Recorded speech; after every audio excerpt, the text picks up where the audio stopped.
Hey guys, welcome to Comfy Cozy Up. So this week won't be a reading vlog because my family was in town and it was just nice just having them here and relaxing with them. I did do my seeding, so if you guys are into gardening, it's time to start your indoor seeding. So I did tomatoes and some peppers, so I'm probably gonna do some more stuff. And yeah, and hopefully, by the warm weather kick in, I can start depotting them and put them outside. But I'll show you guys that in another video of what I do and some of my plants and stuff. So yeah. So what have I been reading? I did get to read some books. Of course, the shorter books were able to get through this week because I didn't want to read anything too long or extremely heavy, even though one of the books tend to turn out to be heavy. But the two books I'm going to talk about is Benty Home, and this is the second book in the series.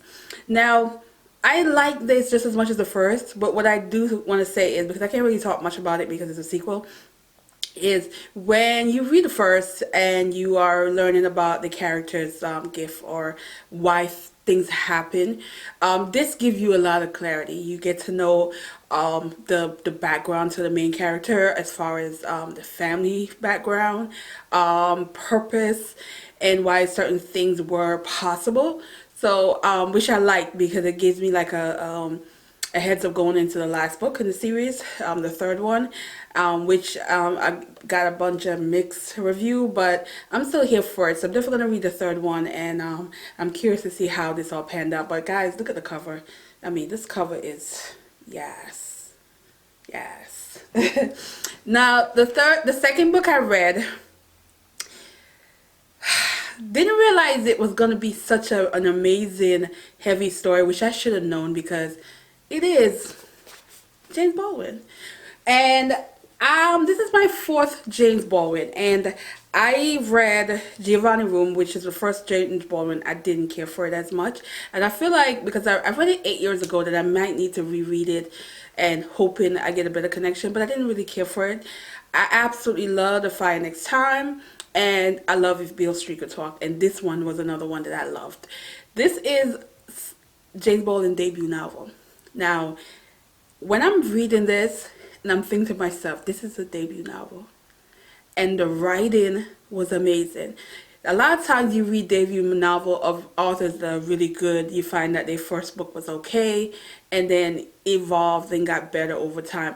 He came out of the gate swinging, because the writing in this was amazing. And this book is supposed to be semi based on his life in fictional form, but it is influenced by his story. And it's about a young boy who, his family is very much influenced by the church because his father is a pastor, and he has this expectation for him. But it touched on different member of the family. It touched on his father, his mom, it touched on his aunt, and all these other family member. And the way he each section, how he described each section, like the prayer, someone's prayer, especially the aunt prayer. It's in a way where it dig into religious belief and responsibility in a lot of sense of what religion can also contribute to people's downfall or people's sin, and taking responsibility for the sin that they commit, instead of just using the church as a clutch. It talks about that, but it also talks about the underlying family secrets and family drama, and this idea of shoving things in down people's throat in the name of survival, but do it in a way where it can be violent. It is such a complicated thing to talk about because it does surround religion, and it's a very touchy subject for a lot of people, because religion is such a something that people cling on in order to cope and to get through things, and they're completely blinded by things that are right in front of them, and their behavior is sometimes masked by what they believe.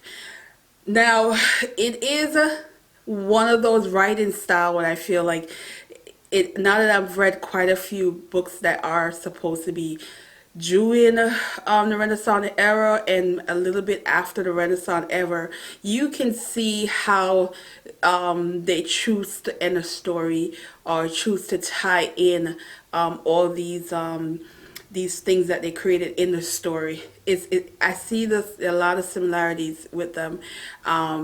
And it's something I want to dig in more, but I want to read a lot more different authors before I actually like talk more about this kind of writing style from that era, which I like, but I find because in recent books there's so much detail and you are so sucked into the storyline in terms of the world building or the different terms that people use, where you want all of this juice getting into the end and you want to end a certain way, that I feel like the newer people who like the newer books who struggle with these kind of book because of how they ended.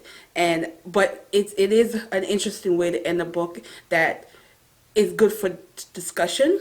It's good for book clubs, and it makes you really think after you finish a story. You're just not getting this ending and you just like, okay, it ended. This is like you still linger on for a while, of maybe a few days after, and try to like think of certain things that was happening in the end, which I think you appreciate the book more and the book stays with you longer, versus just everything is just laid out in front of you and you just, you get the ending and that's it.